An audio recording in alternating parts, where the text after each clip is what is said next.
drôle d'installation posée sur l'herbe que cette yourte. C'est dans cet habitat traditionnel mongol que l'association La Passagère fait tourner ses spectacles. Pendant 3 semaines, comédiens, poètes et musiciens vont investir les lieux.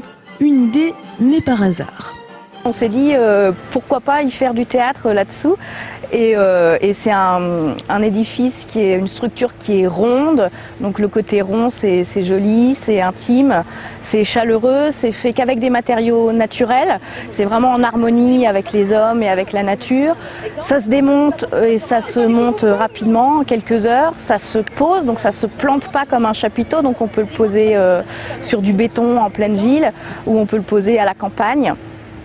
C'est voilà, toutes ces choses-là qui nous ont donné envie d'utiliser cette structure. Pour la compagnie des Sans Lacets, plus que quelques heures avant d'ouvrir le bal. Les comédiens amateurs se sont ici inspirés de la grande époque du muet.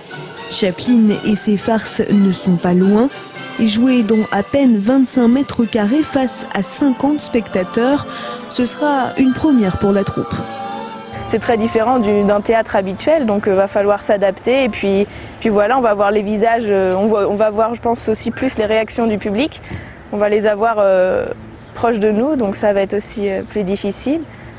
Mais en même temps c'est intéressant d'être ce côté intime, voilà, ça change des grands théâtres où il y a une distance, là on est un peu tous pareils et voilà.